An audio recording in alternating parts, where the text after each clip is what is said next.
Hallo, herzlich willkommen, schön, dass ihr mit dabei seid. Wir haben uns hier eingefunden für so ein kleines Talk-Spezial mit Manuel Neuer. Hast gerade mal wieder eine Reha-Einheit hinter dich gebracht, bist hier bei uns im Studio. Vielen Dank, dass du da sein kannst. Gerne. Manu, du warst länger nicht in der Öffentlichkeit zu sehen. Wie geht's dir? Alle wollen wissen, was ist der Stand der Dinge? Ich muss sagen, mir geht's sehr gut. Ich habe heute auch einen tollen Tag hinter mir. Es war ein emotionaler Tag, weil ich heute das erste Mal bei 100% gelaufen bin und das 3 mal 5 Minuten und es gab keine Reaktion vom Fuß und beides fühlt sich gleich an, der rechte wie der linke und ja, das war schon mal ein wichtiger Schritt für mich. Da sind viele verschiedene Elemente dabei, Aquajogging zum Beispiel. Inwiefern ist das Reha, also wirklich relativ entspannt noch, oder inwiefern ist das schon richtig Gas? Ich muss sagen, vom Kopf ist es keine Belastung für mich. Es gibt natürlich viele verschiedene Übungen, die mich natürlich an meine Grenzen bringen und ich habe den Kopf frei und kann so immer jeden Tag ins Training starten und habe jetzt nicht den Druck von den Spielen, den man so aus der Bundesliga, Champions League und aus den Cup-Wettbewerben manchmal hat. Und dann komme ich zu Sebener und habe dann meine 6 Stunden, sage ich mal, die ich dann hier bin und kann ja, dann zur Therapie gehen, kann mit dem Physio dann reden und sie horchen natürlich in meinen Körper hinein und ich selber muss das auch tun und dann stehen natürlich diese Übungen an, die dann mich auch zu meinen Grenzen führen und ja, ich denke, dass es schon sehr anspruchsvoll ist. Das kann jetzt zum Beispiel nicht jeder Spieler, der draußen auf dem Platz steht, kann die Übungen auch nicht so nachmachen, weil ich da jetzt auch trainierter und geübter bin, aber Sachen, die die Spieler auch jetzt auf dem Platz machen, die kann ich jetzt natürlich zum jetzigen Zeitpunkt auch noch nicht machen. Trotzdem hast du gerade gesagt, du hast heute einen großen Schritt nach vorne gemacht. Wir haben immer wieder verschiedene Zeitpunkte gehört, auch von verschiedenen Leuten gehört, wann sie dich zurückerwarten auf dem Platz. Anfangs hieß es Januar, dann hieß es März, jetzt ist der März fast zu Ende. Ist es absehbar, wann du wieder auf dem Platz unterwegs bist? Ja, das ist absehbar. Natürlich, jetzt mit dem Laufen von heute, dass es sehr gut angekommen ist, das ist schon mal ein wichtiger Schritt. Es gab keine Reaktion, der Fuß wird zum Beispiel nicht dick oder dass irgendeine Muskulatur zu schwach ist oder auch eine Sehne sich dann mal zeigt und gereizt ist. Das ist nicht der Fall bei mir und morgen wird dann nochmal ein MRT gemacht, wird nochmal ganz genau drauf geschaut.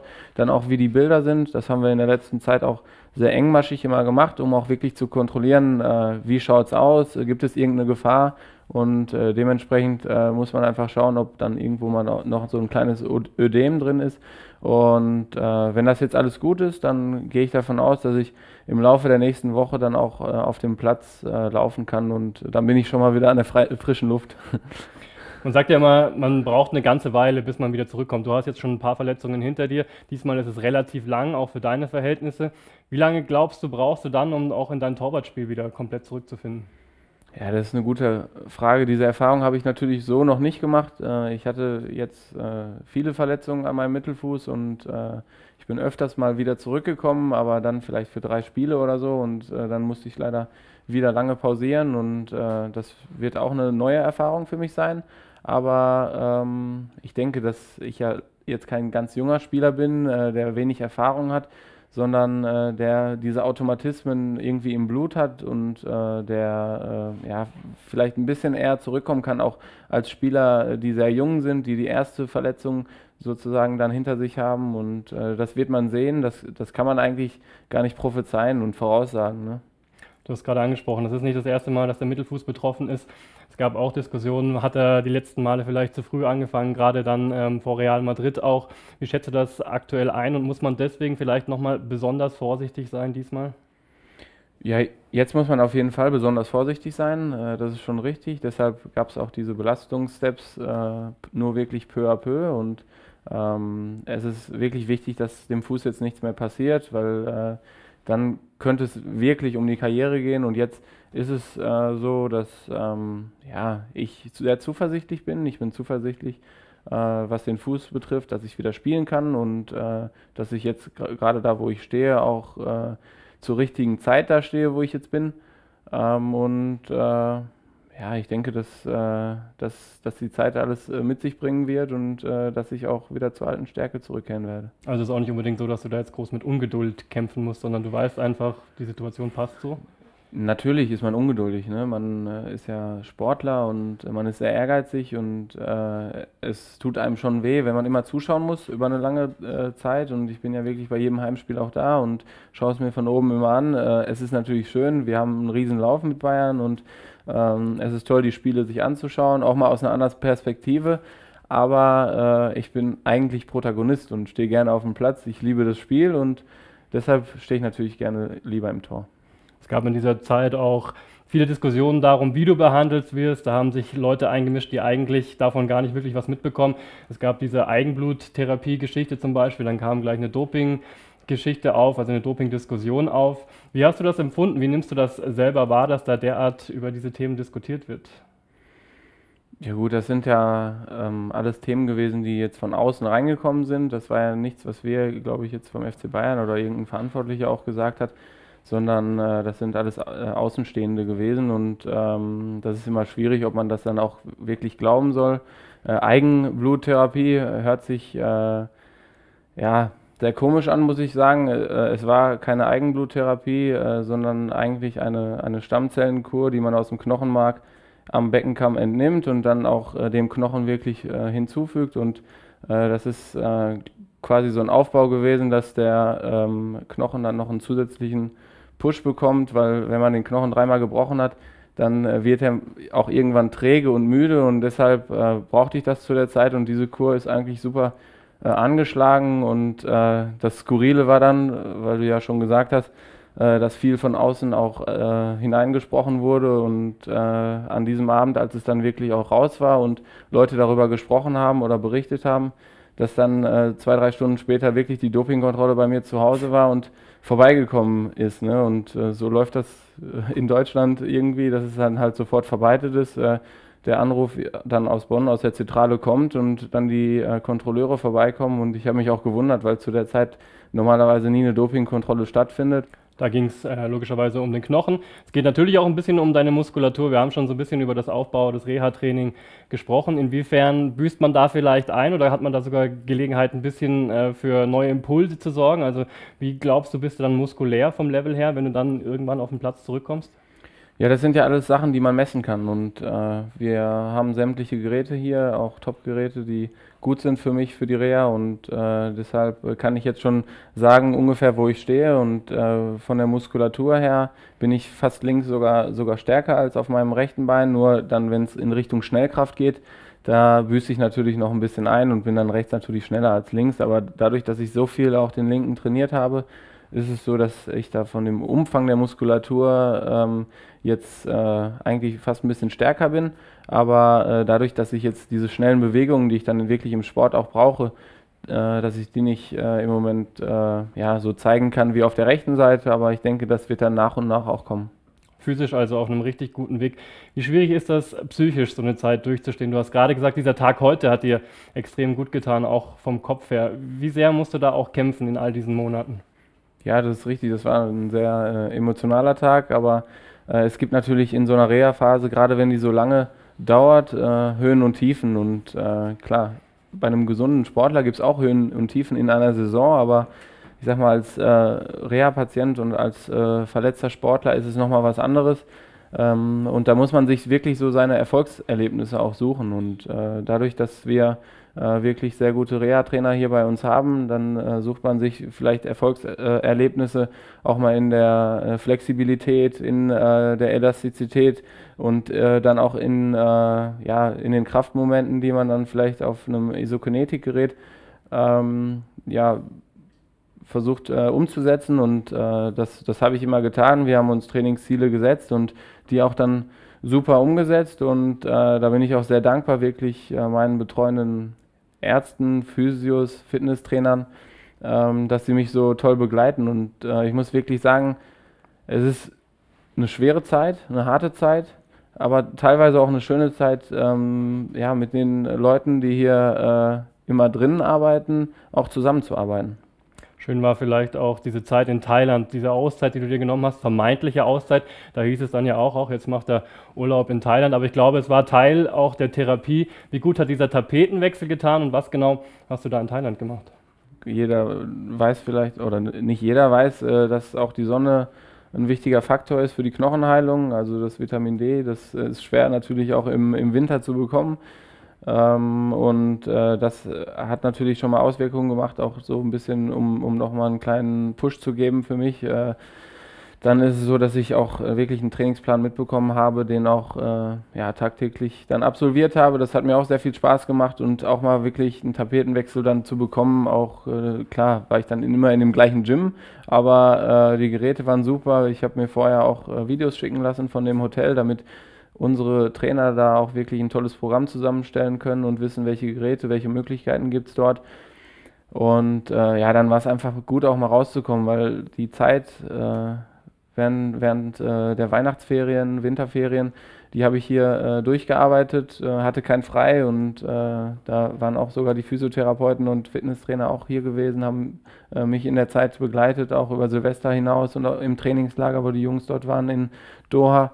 War es dann so, dass ich komplett durchgearbeitet habe, eigentlich ab der letzten Verletzung im September und das auch mal eigentlich so ein bisschen Zeit wurde, wo auch der Verein gesagt hat, jetzt hau doch mal endlich ab, sozusagen. Ne? Und das hat einfach super gepasst zusammen und es hat eine Menge Spaß gemacht und trotzdem habe ich mich wieder gefreut, hier anzufangen und zu arbeiten.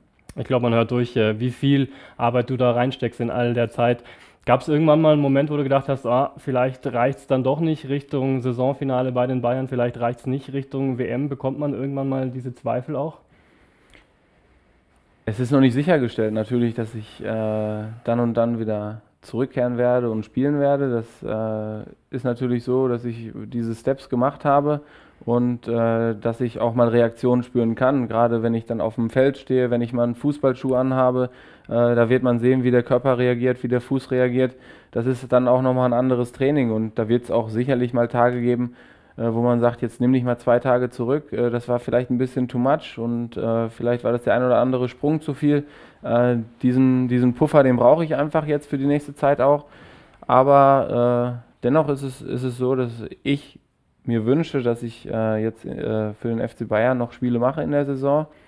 Es ist auch realistisch, aber der Zeitpunkt, der ist natürlich jetzt nicht zu sagen und zu nennen von keinem Arzt, von mir persönlich nicht, von keinem Fitnesstrainer und das ist wirklich eine sehr enge Kommunikation bei uns und die läuft sehr gut, da bin ich auch froh drum, dass alle so kooperativ sind, aber einen Zeitpunkt zu nennen ist sehr schwer. Du wirst weiter dran hart arbeiten. 6 Tage die Woche ungefähr bist du mindestens hier, machst dann selber auch nochmal was an dem 7. Tag. Wie oft schaffst du es, die Jungs trotzdem zu sehen? Also du bist meistens, glaube ich, zu anderen Zeiten hier als die Jungs. Wie oft schaffst du da den Kontakt zu halten? Du bist ja auch der Kapitän dieser Mannschaft, hast du auch ein paar Aufgaben außerhalb jetzt mal des Spielfeldes als Kapitän. Wie oft kriegst du das hin? Ja, als Kapitän habe ich eher so die Aufgaben jetzt drumherum.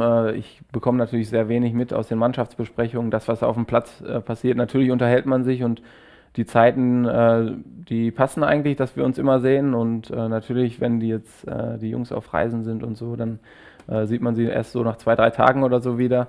Das macht aber alles Spaß und klar, die Aufgaben als Kapitän, die bleiben natürlich bestehen, aber ich habe jetzt, sage ich mal, auch ein paar andere Aufgaben. Kapitän auch der Nationalmannschaft. Wissen vielleicht nicht alle, du warst bei der Nationalmannschaft jetzt die letzten Tage. Wie gut hat dir das getan, die Jungs mal wieder zu sehen? Wie viel WM-Fieber hast du da schon gespürt? Ja, schon ein WM-Fieber gespürt. Das war natürlich der erste Tag, das erste Zusammenkommen. Es wurde jetzt noch nicht trainiert und das ist eigentlich immer ein schöner Tag, weil da noch sehr viel Ruhe herrscht. Man hat heute vielleicht schon eine PK gesehen oder auch das ein oder andere Interview gemerkt, dass jeder auch sagt, der Kader, der ist in der Breite stärker geworden. Wir sind super beieinander und haben sehr viele Erfolge gefeiert jetzt mit der Nationalmannschaft. Und da merkt man schon, dass es so ein kleines Rangeln auch um die Plätze, um die Kaderplätze geht in Richtung Russland. Für mich persönlich war es wirklich toll, jetzt auch nach einer ganz langen Zeit wieder bei der Nationalmannschaft dabei zu sein. Gefühlt waren es so 2 Jahre. Ich weiß es jetzt auf den Tag natürlich nicht ganz genau, aber es ist schon extrem lange her, dass ich jetzt bei der Nationalmannschaft dabei war. Und für mich waren jetzt auch nochmal die Gespräche mit den Spielern sehr wichtig, aber auch natürlich mit dem Bundestrainer und auch mit Andreas Köpke, dem Torwarttrainer, dass wir dann auch noch einmal ein internes Gespräch haben und da uns austauschen konnten im Hinblick auf die WM und da ein persönliches Gespräch haben einfach. Habt ihr da schon ein bisschen was festlegen können, auch einen Zeitplan, eine Idee oder wie ist dieser Austausch abgelaufen? Ja, ich habe dir natürlich auch gesagt, dass mein Wunsch ist, auf jeden Fall Spiele für den FC Bayern noch zu machen. Und ähm, das Gute ist, egal ob es jetzt der FC Bayern ist, die Verantwortlichen hier beim Club, auch der Trainer hier, Jupp Heynckes und alle anderen, die im Verein arbeiten, genauso wie von der Nationalmannschaft, die Verantwortlichen, keiner übt Druck aus. Die wissen natürlich um die Situation und auch, wie ja, alles bei mir passiert ist und was da zusammengekommen ist.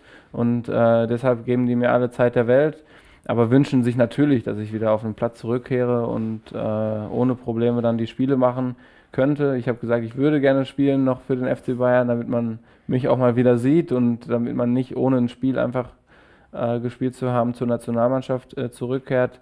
Und das ist und bleibt auch mein Ziel. Jupp Heynckes ist ja einer, der lieber immer ein bisschen vorsichtiger ist und sagt, machen wir lieber ein bisschen langsamer. Wie sehr hilft dir das vielleicht auch, die Gespräche mit ihm? Sehr, sehr routinierter Mann, sehr, sehr viel Erfahrung hat, auch mit solchen Geschichten. Wie sehr hilft dir das, dass er dir alle Zeit der Welt gibt? Ja, das war eigentlich super. Sofort nach dem Amtsantritt hatten wir ein Gespräch und da waren auch Ärzte dabei, Physiotherapeuten und er hat sofort den Druck rausgenommen und hat mir gesagt, egal wie lange das dauert, du musst erst zusehen, dass die Gesundheit wieder hergestellt ist und da merkt man einfach diese Erfahrung, auch das Menschliche, dass ihm der Mensch wirklich wichtiger ist, als dass man sich jetzt so kaputt macht, dass vielleicht eine Karriere gefährdet ist. Und dann gibt es das große Glück, dass dein Ersatzmann Sven Ulreich sehr, sehr gut spielt, mittlerweile die ganze Mannschaft spielt, sehr, sehr erfolgreich. Wie sehr hilft dir das? Wie sehr wünschst du dir aber dann auch, dass du schnell wieder möglichst dabei sein kannst und diese Erfolge mitfeiern kannst? Ja, es ist unglaublich, wie der Sven sich entwickelt hat und was für einen Sprung er auch gemacht hat in der Zeit. Der Anfang war nicht so top gewesen, das weiß er auch und das war eine schwierige Zeit, aber auch mit dem Trainerwechsel und ich glaube auch durch das Torwarttraining mit Toni Tapalovic hat er sich auch nochmal weiterentwickelt, das hat er auch oft gesagt und es ist hervorragend. Am Anfang fiel es mir sehr schwer, dann zuzuschauen, wo es dann anfangs nicht so gut lief, auch für den FC Bayern. Und ab dem Zeitpunkt aber, wo Sven auch diese starken Leistungen gezeigt hat, war es immer einfacher für mich auch so ein bisschen loszulassen und zu sehen, ja, es funktioniert und er bringt super Leistungen und ich bin schon stolz wirklich auf Sven, dass er so eine Entwicklung genommen hat und sich so stark verbessert hat. Du hast gesagt, die Nationalmannschaft ist top aufgestellt, die Bayern funktionieren richtig gut. Was ist möglich für beide Mannschaften? Was glaubst du, was ist drin mit dir? Vielleicht in der nächsten Phase noch ohne dich, aber dann später Saisonfinale, WM. Was ist drin für die Bayern? Was ist drin für die deutsche Nationalmannschaft? Ja, im Prinzip ist es alles drin. Also wir haben starke Leistungen in der Vergangenheit gesehen und sind, glaube ich, durch das letzte Spiel auch gewarnt. Das war so ein kleiner Wachrüttler gewesen, weil viele auch so ein bisschen Leipzig mit Sevilla zum Beispiel vergleichen. Aber ich denke, dass wir wissen, dass wir eine starke Mannschaft haben, dass wir wirklich in der Breite auch gut aufgestellt sind und ja, dass wir alle Möglichkeiten haben und große Ziele auch vor den Augen haben, die auch greifbar sind. Und das wissen wir. Klar, in der Liga, darüber brauchen wir nicht zu sprechen, sondern legen den Fokus natürlich auch hauptsächlich dann auf die Cup-Wettbewerbe, wo wir auch ein schweres Auswärtsspiel in Leverkusen haben. Und Sevilla werden natürlich auch 2 Hammerspiele, auch wenn viele denken jetzt, der Name ist jetzt nicht so groß und sie stehen auf Platz 5 oder 6 in der spanischen Liga. Das spielt keine Rolle in der Champions League. Man erwartet nur gute Gegner und dafür sind wir bereit, denke ich. Wir drücken den Bayern die Daumen, wir drücken natürlich auch der deutschen Nationalmannschaft dann die Daumen für die Weltmeisterschaften, aber wir drücken ganz speziell dir die Daumen, dass es klappt, dass du fit wirst, dass alles so funktioniert, wie du dir das wünschst. Vielen Dank, Manu, und vielen Dank euch fürs Zuschauen.